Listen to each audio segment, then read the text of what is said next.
আসসালামু আলাইকুম। আপনারা শুনছেন সংবাদ শিরোনাম। জুলাইয়ের পোস্টার বয় নাহিদ ইসলাম আজও ক্ষত নিয়ে বেড়াচ্ছেন বলছেন রাশেদ খান। জানিয়ে দেব, শিক্ষার্থীদের সঙ্গে টাল্টিবাল্টি করবেন না, প্যাকেট করে লন্ডনে পাঠিয়ে দেবে বিএনপিকে পাটোয়ারি। ব্যবসায়ীর কানে কামড়, বিএনপি নেতা সহ 11 জনের বিরুদ্ধে মামলা। সর্বশেষ থাকছে, আইনের মাধ্যমেই আওয়ামী লীগের রাজনৈতিক ভাগ্য নির্ধারিত হবে বলছেন স্বরাষ্ট্রমন্ত্রী। শুনছিলেন সংবাদ শিরোনাম, এখন থাকছে বিস্তারিত। জুলাইয়ের পোস্টার বয় নাহিদ ইসলাম আজও ক্ষত বয়ে নিয়ে বেড়াচ্ছেন বলছেন রাশেদ খান।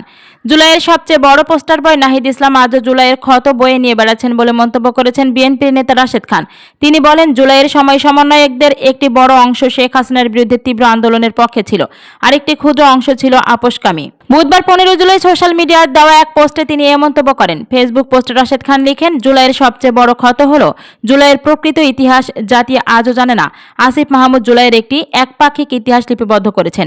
বিএনপি নেতা লিখেন, কিন্তু জুলাইয়ের সবচেয়ে বড় পোস্টার বয় নাহিদ ইসলাম আজও জুলাইয়ের ক্ষত বয়ে নিয়ে বেড়াচ্ছেন।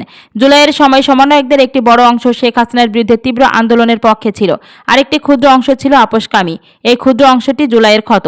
তিনি আরও লিখেন, নাহিদ ইসলাম এনসিপি নামক দলে সেই ক্ষতকে ধারণ করে তাদেরকে জুলাইয়ের হিরো বানিয়েছেন। এটা জুলাইয়ের পাপ। নাহিদ ইসলাম জেনে বুঝে এই পাপ বহন করছে, কিন্তু কেউ কারো পাপ মোচন করে দিতে পারে?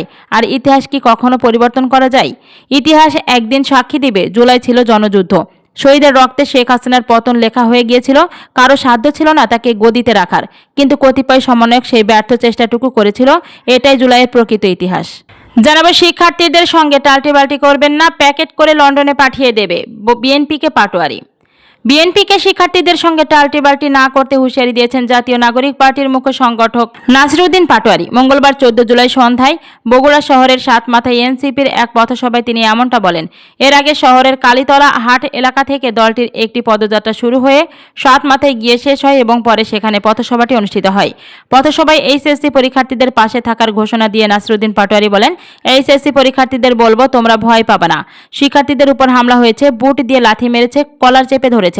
এই বাচ্চারা কাল ভার্সিটিতে যখন যাবে তখন তারা বলবে বিএনপিকে আমরা চাই না। তখন আপনারা কি করবেন? এজন্য আপনাদের বলতে চাই, এই শিক্ষার্থীদের সঙ্গে টাল্টিবাল্টি করবেন না, একেবারে প্যাকেট করে লন্ডনে পাঠিয়ে দেবে। নাসিরউদ্দিন পাটোয়ারি আরও বলেন, আমাদের বলা হয় না কি জুলাই ব্যবসায়ী? হ্যাঁ, আমরা হাজারবার জুলাই ব্যবসায়ী হব, তবু আমরা তোমাদের মতো টেন্ডারবাজি ব্যবসায়ী হব না। বক্তব্যের শেষ পর্যায়ে বগুড়া সদর উপজেলা পরিষদ নির্বাচনে চেয়ারম্যান পদে এনসিপির প্রার্থী হিসেবে এএমজেড শাহরিয়ার জুহিনের নাম ঘোষণা করেন নাসিরউদ্দিন পাটোয়ারি। বগুড়ার এই পথসভায় আরও উপস্থিত ছিলেন জেলা এনসিপির সিনিয়র যুগ্ম সদস্য সচিব ইজাজ আল ওয়াসি জিম সহ স্থানীয় নেতৃবৃন্দ। জানাবো, ব্যবসায়ীর কানে কামড়, বিএনপি নেতা সহ 11 জনের বিরুদ্ধে মামলা। নরসিংদীর পলাশের রাস্তা থেকে তুলে নিয়ে সাখাওয়াত হোসেন নামে এক বালু ব্যবসায়ীকে পিটিয়ে ও কানে কামড় দিয়ে কানে জখম করার অভিযোগ মহিউদ্দিন চিশতিয়া নামক এক বিএনপি নেতা সহ 11 জনের বিরুদ্ধে থানায় মামলা হয়েছে। ভুক্তভোগী পলাশ থানায় মঙ্গলবার 14 জুলাই রাতে এ ঘটনার অপহরণ ও চাঁদাবাজির মামলা দায়ের করেন। 13 জুলাই বিকালে ঘোড়াশাল পৌর এলাকায় বাংলাদেশ জুট মিলের সামনে এই ঘটনা ঘটে। অভিযুক্ত মহিউদ্দিন চিশতিয়া ঘোড়াশাল পৌর বিএনপির যুগ্ম সম্পাদক পদে দায়িত্বে রয়েছেন। আহত সাখাওয়াত হোসেন গাজীপুর কালীগঞ্জ ফিরোজ আলীর ছেলে। তিনি বর্তমানে পলাশ উপজেলা স্বাস্থ্য কমপ্লেক্সে চিকিৎসাধীন রয়েছেন। তার কানে 4টি সেলাই সহ শরীরের বেশ কিছু স্থানে জখম হয়েছে।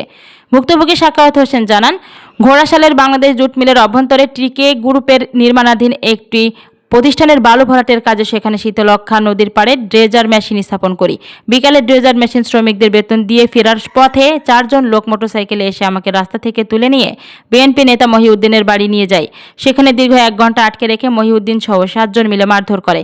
এক পর্যায়ে ওই বিএনপি নেতা কেন তাকে না জানিয়ে সেখানে ড্রেজার মেশিন বসালাম তা বলেই কানের মধ্যে কামড় দিয়ে রক্তাক্ত করে। এক পর্যায়ে তারা দ্রুত সময়ের মধ্যে ড্রেজার মেশিন সরিয়ে এলাকা ছেড়ে চলে যাওয়ার ভয় দেখিয়ে ছেড়ে দেয়। পরে স্থানীয় লোকজনের সহায়তায় উপজেলা স্বাস্থ্য কমপ্লেক্সে গিয়ে চিকিৎসা নেই। এ বিষয়ে জানতে বিএনপির নেতা মহিউদ্দিন চিশতিয়ার মোবাইলের একাধিক কল দেওয়ার পরও রিসিভ না করার বক্তব্য পাওয়া যায়নি। পলাশ থানার ভারপ্রাপ্ত কর্মকর্তা ওসি শাহেদা আল মামুন জানান, এই ঘটনায় 11 জনের নাম উল্লেখ করে অপহরণ ও চাঁদাবাজির মামলা করেছে ব্যবসায়ী। আমরা তদন্ত সাপেক্ষে আইনানুগ ব্যবস্থা গ্রহণ করব। সর্বশেষ জানিয়ে দেব, আইনের মাধ্যমেই আওয়ামী লীগের রাজনৈতিক ভাগ্য নির্ধারিত হবে বলছেন স্বরাষ্ট্রমন্ত্রী। সরকার কোনো রাজনৈতিক দলের রাজনীতি জোর করে বন্ধ করতে চায় না, বরং আইনের মাধ্যমে ফ্যাসিবাদী আওয়ামী লীগের রাজনৈতিক ভাগ্য নির্ধারণ হওয়া উচিত বলে মন্তব্য করেছেন স্বরাষ্ট্রমন্ত্রী সালাউদ্দিন আহমেদ। তিনি বলেছেন, আমরা চাই আইনানুগ প্রক্রিয়ার মধ্য দিয়েই ফ্যাসিবাদী মাফিয়া সংগঠন বর্তমানে কার্যক্রম নিষিদ্ধ আওয়ামী লীগের রাজনৈতিক ভাগ্য নির্ধারিত হোক। প্রশাসনিক আদেশে কোনো রাজনৈতিক দলের রাজনীতি নিষিদ্ধ করাকে আমরা সঠিক মনে করি না। বুধবার 15 জুলাই দুপুরে ঢাকা বিশ্ববিদ্যালয়ের ছাত্র শিক্ষক কেন্দ্র মিলনায়তনে জাতীয়বাদী ছাত্র দল আয়োজিত গণ অভ্যুত্থানের বাক বদলের দিন শীর্ষক আলোচনা সভায় প্রধান অতিথির বক্তব্যে স্বরাষ্ট্রমন্ত্রী এসব কথা বলেন। তিনি বলেন, আওয়ামী লীগ বিগত দিনগুলোতে যে নির্যাতন ও লুণ্ঠন চালিয়েছে তার দায় তারা কোনোভাবেই এড়াতে পারে না। অথচ এত বড় ম্যাসাকার বা হত্যাযজ্ঞের পরেও আওয়ামী লীগ ও তার নেত্রীর মনে কোনো অনুশোচনা বা ক্ষমা প্রার্থনার বালাই নেই। উল্টো তারা জুলাইয়ের বীর যোদ্ধাদের জঙ্গিবাদী আখ্যা দিয়ে আবার রাজনীতিতে ফেরার ঘৃণ্য স্বপ্ন দেখছে। ঐতিহাসিক সব আন্দোলনে ঢাকা বিশ্ববিদ্যালয়ের শিক্ষার্থীদের অবদানের কথা স্মরণ করে স্বরাষ্ট্রমন্ত্রী বলেন, 24-এর ছাত্র জনতার গণ অভ্যুত্থানে শিক্ষার্থীদের ভূমিকা ছিল অতুলনীয়। তাদের অদম্য আত্মত্যাগের কারণেই এ দেশে গণতন্ত্র পুনরুজ্জীবিত পেয়েছে। তবে এই অর্জন ধরে রাখতে সজাগ থাকতে হবে। সকলকে সতর্ক থাকার আহ্বান জানিয়ে তিনি বলেন, আমাদের মাঝে কোনো ধরনের বিভক্তি আসলে ফ্যাসিবাদের আবার প্রত্যাবর্তন ঘটবে। আমরা চাই না এ দেশে আর কোনো ফ্যাসিবাদের শক্তির উৎপত্তি হোক। ভবিষ্যতে দেশের কোনো রাজনৈতিক সরকার যেন আর কখনো স্বৈরাচারী বা ফ্যাসিবাদী হয়ে উঠতে না পারে, সেজন্য সবাইকে জুলাইয়ের চেতনা ধারণ করার আহ্বান জানান স্বরাষ্ট্রমন্ত্রী। একই সঙ্গে জুলাইয়ের পবিত্র চেতনাকে ব্যক্তিগত বা দলীয় রাজনৈতিক স্বার্থে ব্যবহার করা থেকে বিরত থাকার অনুরোধ করেন তিনি। বিগত সরকারের অপরাধীদের বিচারের মুখোমুখি করার আশাবাদ জানিয়ে স্বরাষ্ট্রমন্ত্রী বলেন, আমরা শেখ হাসিনাকে দেশে ফিরিয়ে এনে আদালতের রায় কার্যকর করতে চাই।